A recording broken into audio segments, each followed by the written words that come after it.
This week's topic is inappropriate vows, pacts, contracts, agreements, curses, and spells.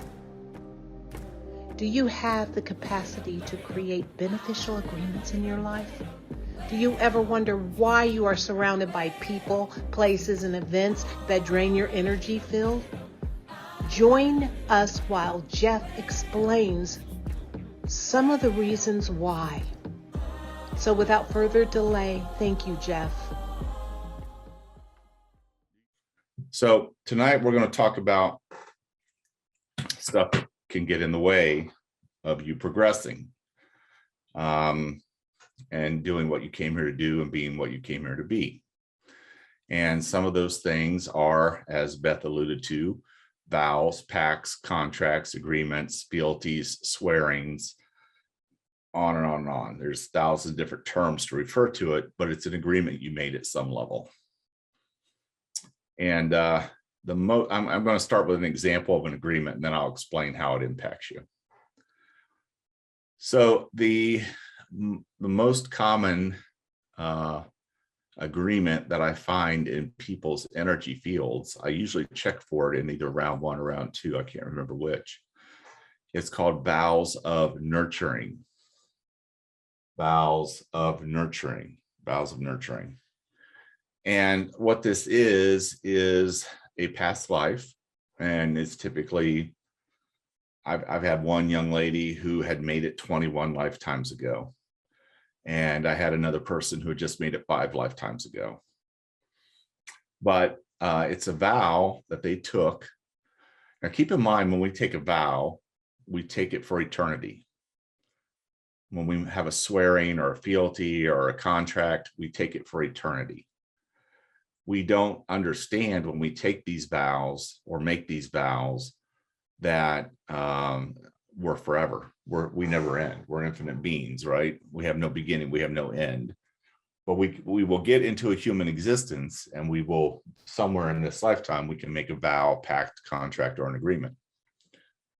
And even though we made it in this lifetime, it can affect us many, many lifetimes after that, because we pick up where we left off with a vow when we leave this world and come back. So let me finish the vow of nurturing. So at one time, this person made a vow to basically relinquish their existence for a person, a project, an entire group, an event or something. And what that means is they promise to take care of somebody or take care of something or take care of, like a priest in a temple made a vow of nurturing to take care of this particular spiritual text. And he gave his life for that. He had to protect it. A priest in a previous lifetime gave a vow of nurturing in order to take care of an entire school of orphans. Okay, so he spent his whole career, his whole life, he died working at his desk, making sure that this orphanage stayed open. This is basically a vow that you take to take care of others, And that's okay. That's wonderful. It's beautiful. It's a magnificent thing if that's what you came here to do and that's what you came here to be. And you get a lot of satisfaction from that, of being of service. Not being in servitude. Being in servitude is a slave, but being of service to others is a magnificent thing. It's a beautiful thing. If you ever are feeling down, if you are ever feeling depressed, if you're ever feeling, poor, pitiful me, or life is such a shit storm, I can't stand it, go help somebody else. Stop and give $20 to the guy on the corner begging for food or begging for money. Go work at a soup kitchen. That'll make you feel better. It'll get you out of the doldrums, I promise you, because we are built for service. That's what all of our missions are. That's what all of our purposes ultimately come down to, is to be of service to others. And it's a magnificent thing. It really is. So this vow of nurturing in a past life You made this vow and you took the vow forever. And then what happens is it impacts you every lifetime after that. Now, the way it impacts you in this lifetime is there's never enough time for you. You're always giving away everything, your time, your money, your treasure, everything. Other people come first all the time. And that's not a bad thing. Like if you're a mother and you've got a 1-year-old and a 3-year-old, you have to take care of them first. But that's a little different. This is what I'm talking about, is where you're driven to almost self-destruction because you relinquish your own personal power in order to be of service to others. And it does become servitude. So what happens with a vow of nurturing is eventually, lifetime after lifetime after lifetime, it becomes servitude rather than service.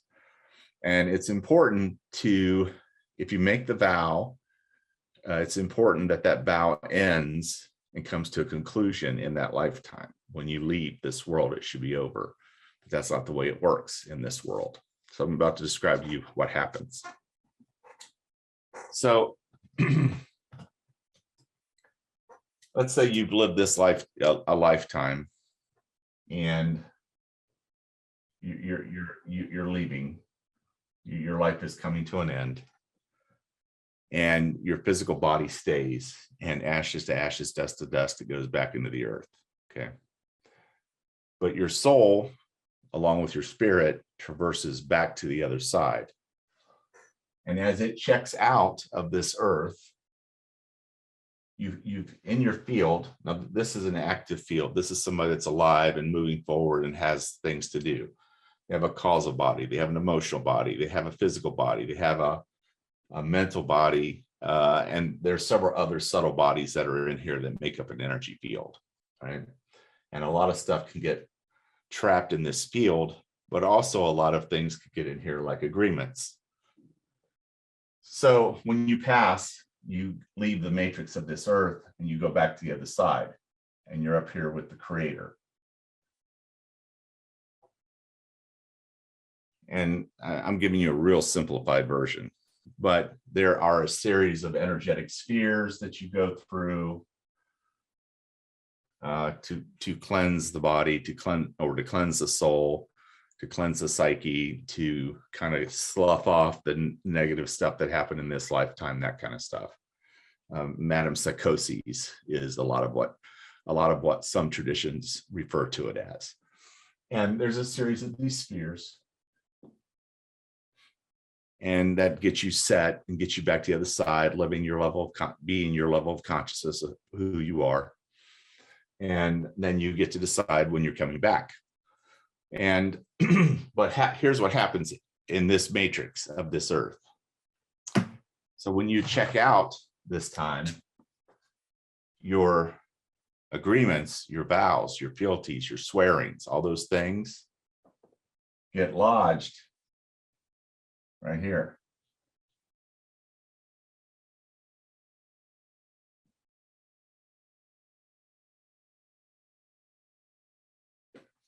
It's like a little locker.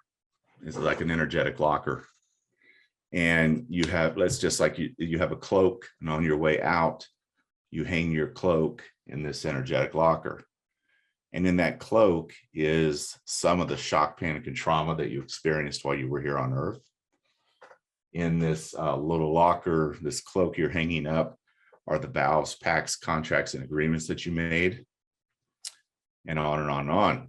So it's also some of the memories can be there. So what happens is, let's say you sit on the other side for 100 years or 200 years or 1,000 years, and you get a hankering to go back to Earth because you really liked it. The Earth is an attractive place, and that's a whole nother discussion of why that exists and why it is that way. But you will find that a lot of people come here over and over and over again. Now, there are thousands of places to go to. There are other places to learn from. There are other theaters of experience that we've set up to have experiences in. But there are a set of reasons that people like to come back to Earth. And Earth is primarily set up to learn through relationship. Keep that in mind. the primary driver of this theater of experience is relationship. And it's relationship with others. It's relationship with your spouse. It's relationship with your children. It's relationship with your parents.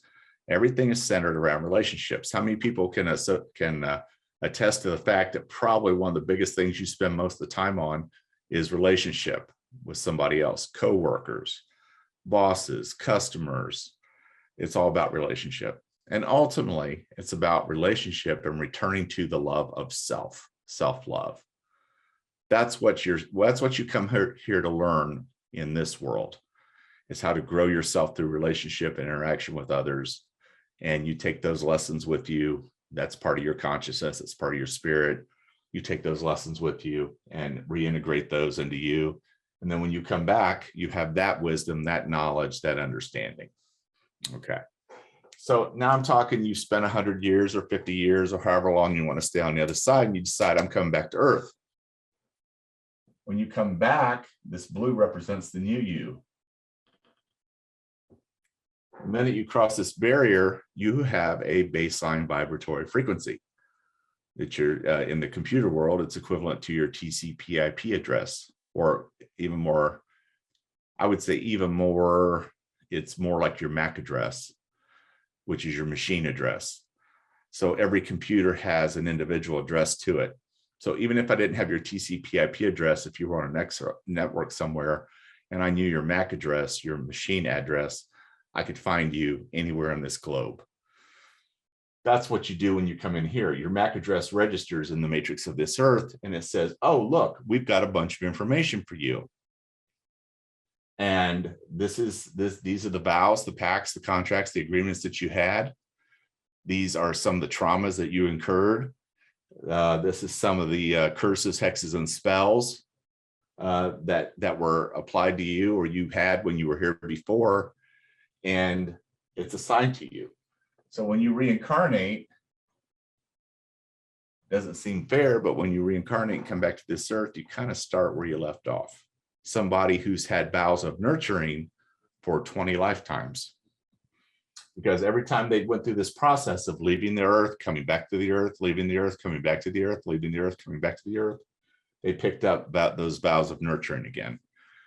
And this lifetime, they have nothing to do with that. They're not a priest, they're not a nun, they're not a nurse, they're not a doctor, none of those things. And but they still are impacted by that because they picked up where they left off. So then you end up living this life that you set up, and you end up acting certain ways. You end up giving away your time, giving away your money, giving away your focus, giving away yourself, because that's part of the vow of striving you.